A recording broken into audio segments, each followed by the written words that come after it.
তা সত্ত্বেও আজ এখানে ছুটে এসেছি। ওই যে বললাম, একটাই কারণ, এতগুলো বছর এই মানুষটার সাথে থেকেছি, সংসার করেছি, তার এরকম বিপদ শুনে সত্যিই আমি নিজেকে আটকে রাখতে পারিনি। আর আপনি আপনি আমাকে এই সমস্ত কথা বলছেন? দেখেছো কিরকম নির্লজ্জ মেয়ে, এখানে এসে আবার ব্যাখ্যান দিচ্ছে কেন এসেছে। দেখো দেখো দেখো, নতুন করে শাঁখা সিঁদুর পড়েছে, কত সাজগোজ, কত জাঁকজমক। মাসিমা, এই ভুলটা করবেন না, এই ভুলটা একদম করবেন না। আগে আপনি শ্রীময়ীকে বকতেন, কথা শোনাতেন, আমি কিছু বলতে পারতাম না। আমার ঠোঁটের ডগায় কথা চলে আসতো, হাত নিষ্পিস করতো, কিন্তু কিছু বলতে পারতাম না। এখন পরিস্থিতিটা একদম বদলে গেছে। তখন আমার এখতিয়ার ছিল না, এখন কিন্তু আছে, কারণ আমার স্ত্রী হয়। আর আমার স্ত্রীকে আমার সামনে কেউ অপমান করলে আমি তো চুপ করে দাঁড়িয়ে থাকবো না।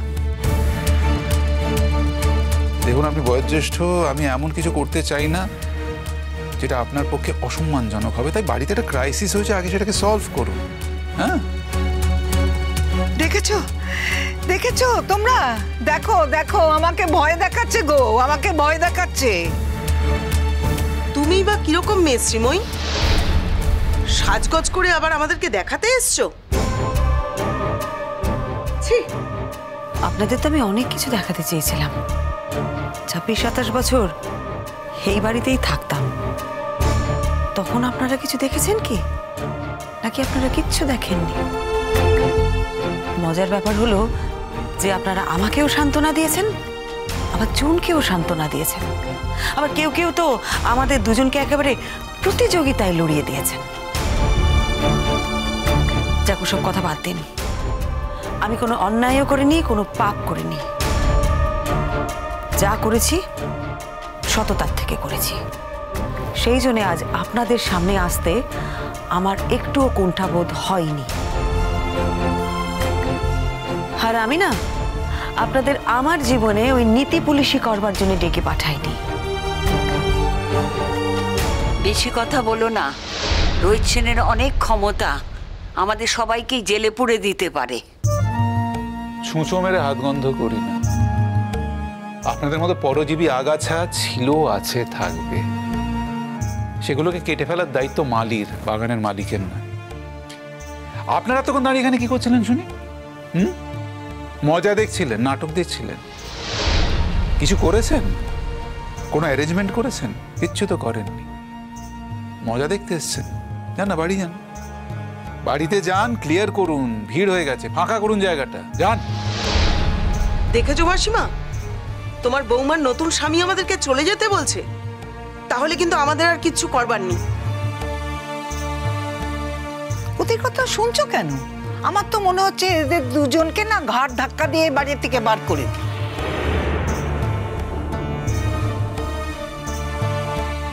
খবরদার মা, তখন থেকে শুনে যাচ্ছি আপনি কিন্তু অনেক বাজে কথা বলছেন। এই, তুমি ঘাড় ধাক্কা দিয়ে বার করে দেবার কে? তোমাকে কে ঘাড় ধাক্কা দিয়ে বার করে দেয় তার কোনো ঠিকানা নেই, খালি বড় বড় কথা। শোনো শোনো, তোমরা সবাই শোনো, আমার সম্পর্কে কিরকম কথা বলছে সবাই শোনো।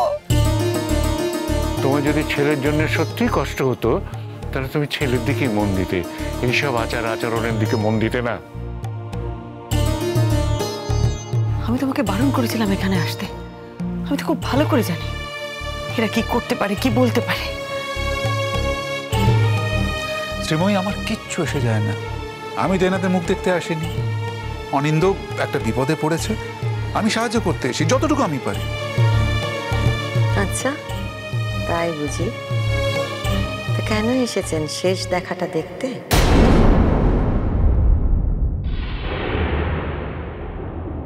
আমি কিসের জন্য এসেছি সে কৈফিয়ত কিন্তু আপনাকে দেব না। আমাদের বাড়ি এসেছেন, তাও আবার আমার দাদার ব্যাপারে। কৈফিয়ত তো আপনাকে দিতেই হবে রোহিত সেন। আমাদের বাড়ি কি বলছে জানে না? টাকাটা কে?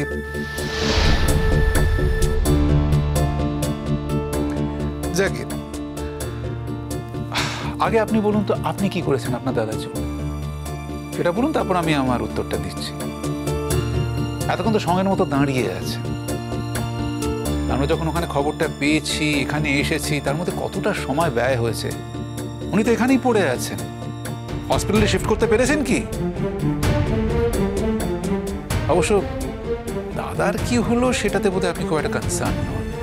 এক্স বৌদিকে কি করে অপমান করতে হবে সেটাই মনে মনে আর্টস ছিলেন, তাই না? নিকৃষ্টতার চরম উদাহরণ। আরে আপনার দাদাকে তো হাসপাতালে নিয়ে যাওয়া উচিত ছিল নাকি?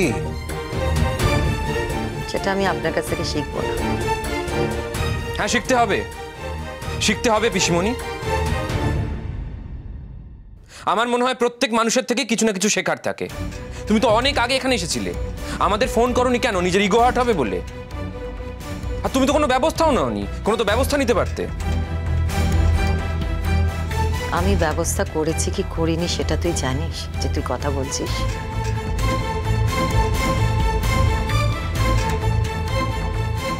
অ্যাম্বুলেন্স ফোন করেছি, অ্যাম্বুলেন্স আসছে। হ্যাঁ, বিশাল কাজ করেছো, বিশাল কাজ করেছো অ্যাম্বুলেন্সে ফোন করে। তুমি অ্যাম্বুলেন্সে ফোন না করলে তোকে ফোন করতো না, তাই না? তো তুই এখন আমাকে টিজ করছিস, তাই তো? হ্যাঁ করছে, ডেফিনেটলি করছে। এই দাদা দাদা দাদা নিয়ে এত কথা, কি করেছো তোমার দাদার জন্য? হ্যাঁ কি করেছো? এতই যখন ব্যস্ত হয়ে যাচ্ছিলে হাসপাতাল নিয়ে যাওনি কেন? হ্যাঁ, বা নিজের যদি কোনো ক্ষমতা নেই তখন অন্যদের ফোন করনি কেন? ওয়েট করছিলে? হ্যাঁ, কিসের জন্য ওয়েট করছিলে? আমাদের জানাতে পারতে না তুমি? এত বড় ঘটনা আমাদের মিঠুর কাছে জানতে হলো। দেখছেন তো জয়বাবু, আপনাদের খবর দিয়েছি বলে সবাই মিলে আমাকে কিরকম মুখ করছে। আর দেখুন দাদাবাবু এখনো পড়ে রয়েছে, এতগুলো পাড়ার লোক সব হা করে দাঁড়িয়ে রয়েছে, কেউ কিচ্ছুটি করেনি। আসলে কি জানেন তো, যারা কাজের লোক তারা সব সময় কাজ করে, আর যারা কাজের লোক নয় এভাবে হা করে দাঁড়িয়ে থাকে। আচ্ছা মিঠুদি, তুমি শান্ত হও। দেখো, এখন কথা বাড়িয়ে তো লাভ নেই। আমাদের এখন মেন কাজ হচ্ছে অনিন্দ্যদাকে যত তাড়াতাড়ি সম্ভব হসপিটালাইজ করা। তুমি আমার মুখ দেখাতে এসছো কেন? তোমার দিদি বিয়ে করেছে বলে খুব খুশি তুমি, তাই না? ঠিক ধরেছেন মাইমা, আমার দিদি বিয়ে করেছে বলে শুধু আমি না, আমার পরিবারের সবাই খুব খুশি, খুব গর্বিত। ছি ছি ছি ছি ছি, তোমাদের সঙ্গে কথা বলতে না আমার লজ্জা লাগে। তোমরা যে একদিন আমাদের পরিচিত ছিলে না, সেটা ভাবতে আমার ঘেন্না করে। একবারও ভেবে দেখেছেন যে আমার পরিবারের, আমার দিদিরও আপনাদের পরিবারের ব্যাপারে, আপনার ব্যাপারে এই কথাগুলোই মনে হতে পারে? আমার তো মনে হয় যে আমার দিদি এতগুলো বছর আপনাদের বাড়িতে থেকে নিজের জীবনটাকে নষ্ট করেছে। যাকে আপনারা এমনি ট্রমাতে রয়েছেন, এত কথা বাড়াবো না। মেসমশাই, আমরা সবাই আছি আপনার সাথে, চিন্তা করবেন না। দেখো, তোমাদের উপরেই আমার ভরসা। তোমরা ছাড়া আর ওকে এখন কে বাঁচাবে বলো? আমি জানি ও জীবনে বহুবার সঠিক সিদ্ধান্ত নিতে পারেনি, ভুল সিদ্ধান্ত নিয়েছে। তবু আমার ছেলে তো আমার প্রথম সন্তান। আমাদের না পাপাকে ইমিডিয়েটলি হসপিটালে নিয়ে যেতে হবে। পাপা এখনো বেঁচে আছে, কিন্তু এভাবে থাকলে কতক্ষণ বেঁচে থাকবে আমি সেটা বলতে পারছি না। আমি তোমাদের সবার কাছে একটাই রিকোয়েস্ট করছি, পিসিমণি তুমি অ্যাম্বুলেন্স ডেকেছো তো? বলেছি রেডিটি, বলেছি যে কোনো মুহূর্তে চলে আসবে। আমি পাপার ট্রিটমেন্টের ব্যাপারে যথেষ্ট হেল্প করতে পারবো। আমি পাপাকে আবার হসপিটালে নিয়ে যাব। আমি যেমন করে পারি পাপাকে সারিয়ে তোলার চেষ্টা করব।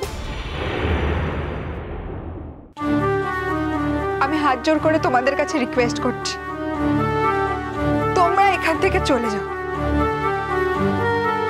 আমাদের এই ক্রাইসিসের সময় আমরা তোমাদেরকে এখানে চাইছি না।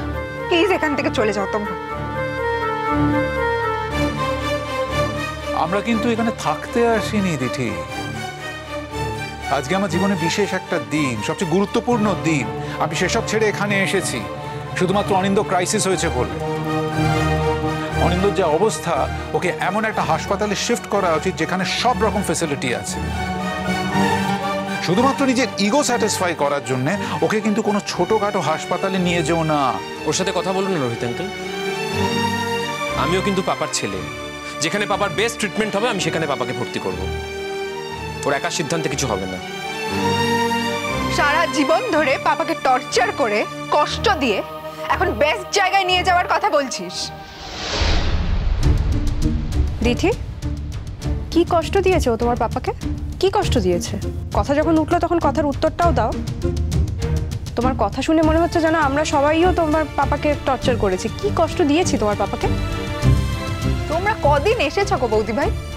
কদিন এসেছো যে তোমরা টর্চার করবে?